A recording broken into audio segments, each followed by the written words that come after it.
We've got so much going on this week. We've got Batman, we got Superman, we got Spider-Man, we got Star Wars. We got everything. What's up, everyone? I'm Stan, and welcome to Detail Comics, where we go over comics in detail. This week on Shelf Appeal, I've got so many books to talk about with you. But to start off with, we're going to go to the easy stuff, and then we're going to save my top 5 picks for the end of this episode, so stick around. To lead off with, we're going to go with Star Wars Han Solo #1. So this book, overall, it's one of those things where, I read it, and it's good. It's going to be telling a story that's moving forward. It's not something that got me seriously grabbed to begin with, but it's going to be a good start for an ongoing series. At least, that's what I hope. Then we get into a book that I was kind of looking forward to, and that is The Joiners #1. So this is from Boom Studios, and the illustration is by David Marquez. So David Marquez is doing Civil War II, which we're going to get to a little bit later, but this book, overall, it's telling a tale that I wasn't really 100% sure of going into the story, and now I'm like, okay, well, it could be interesting. It's a tale of a family man who's not really so much of a family man, and it's going to be interesting to see where this book goes over the next few issues. I don't know how long it's going to stay on the pull list. I think it's a good pickup for #1, but it's not one of my most recommended books, unfortunately. Then we get into the second issue of Marvel's big summer event, Civil War II, issue #2. So this is a variant cover that I picked up because I like the way that it's kind of like that title fight style.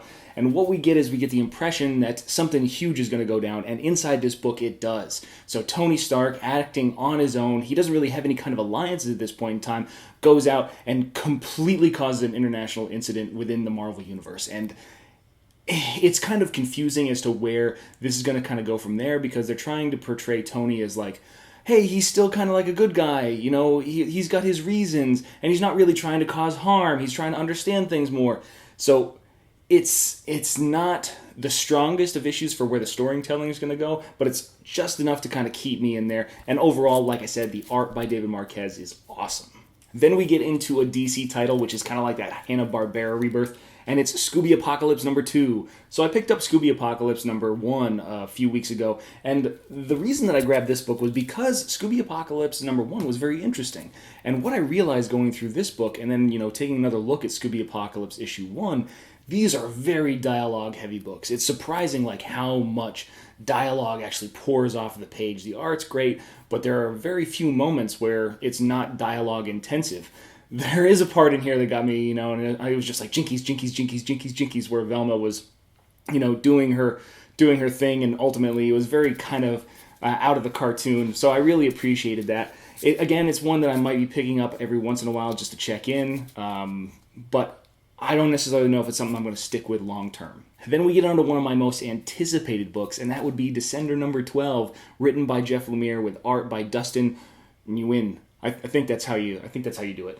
So basically, this is a tale of nature versus nurture, really going to the nurture side of the argument, and this is where you see the differences between Tim 21, Tim 22, and it goes like super Highlander towards the end of it. So I'm totally in for where 13 is going to go. Overall, it's been one of my favorite series out of an independent book, so I highly recommend that you pick it up. If there's a trade coming out, pick up the trade, or go back and get the individual issues, because they're very attainable right now, but they might not be for long.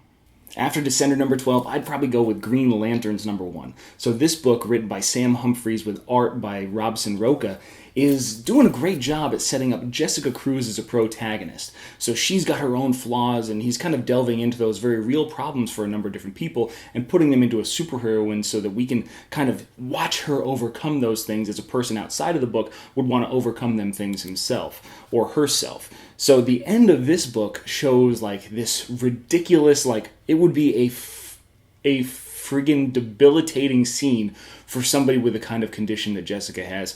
And I'm very interested to see how this plays out, as well as the introduction of the other Lanterns into this and what their intentions are. Now on to a book that I've had on my pull list since I found out about it, and that would be Spider-Gwen. So Spider-Gwen #9, this is following up on the Spider-Women arc. Gwen Stacy, she's lost her powers. The only way that she can combat anything is with this like radioactive supercharger system, and she's only got so many charges left. And then we see her trying to have fun with her friends, and she's finally getting into this life of a normal person, and then BAM! Mother effing Punisher shows up, and it's just like, oh no, this is going to be bad news. And immediately, Spider Life's down from 8 to 7, and that's where kind of Jason Latour is going to take this. He's adding layers to this character. He's building out this universe.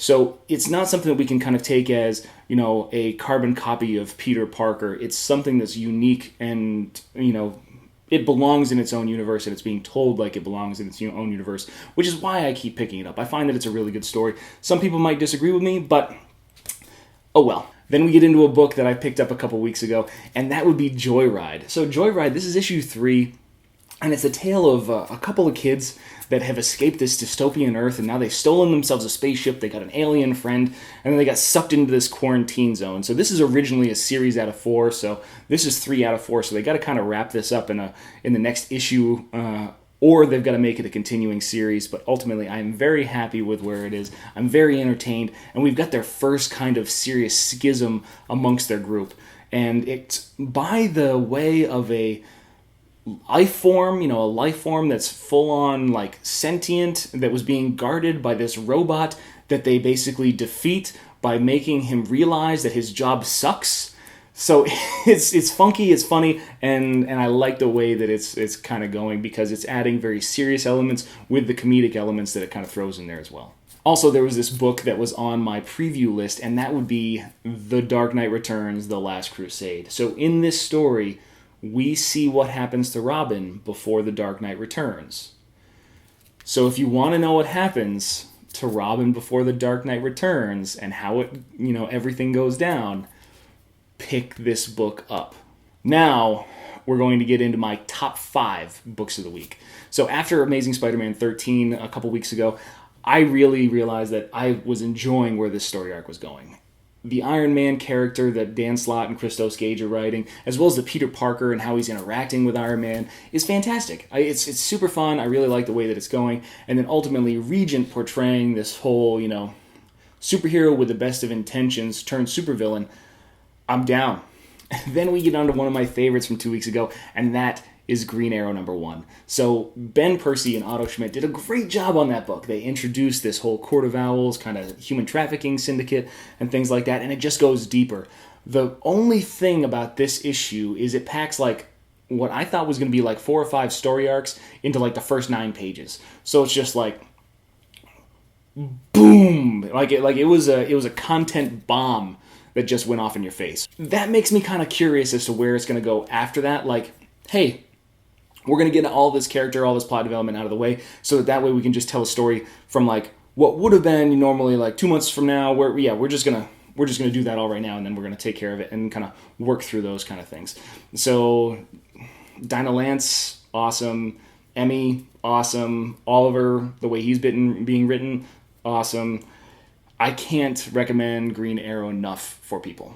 And then last week I said that I wasn't really a huge fan of Action Comics, and you know what? I'm going to stand by it simply because 90s Superman wasn't necessarily my thing. However, this Superman that Peter J. Tomasi in this book is writing, this is kind of my thing.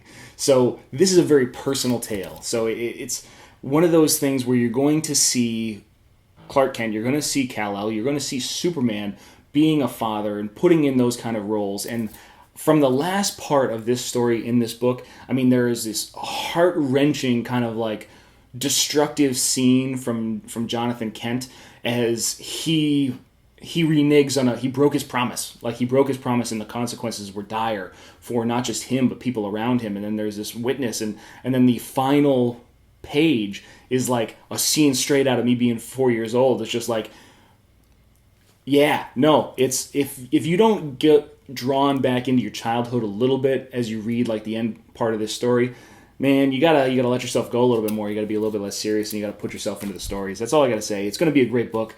It looks like Peter J. Tomasi is gonna absolutely kill this thing, and the art's very good. I like it. It's everything about this book is winning me over for Superman for the foreseeable future. Then we get my number 2 book, simply because what this is gonna do is it's gonna continue the DC Rebirth storyline, which is not as convoluted as some people might think. What we're going to see, which we saw a few hints in Superman, we're going to see a lot of people get back on the same page, and that is Titans Rebirth.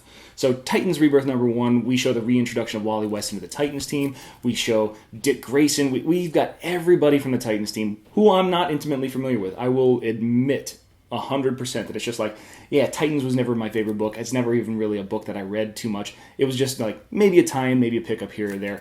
But there's a section in the middle of this that Dan Abnett writes that just got me in the got me in the cockles, got me in the feels, man. And because it feels like the entire DC Rebirth storyline is going to be centrally revolving around The Flash's Barry Allen and Wally West returning to the DC universe, ultimately The Flash and Titans Rebirth, Titans the series ongoing, have become must pickups for people that want to follow along with that storyline.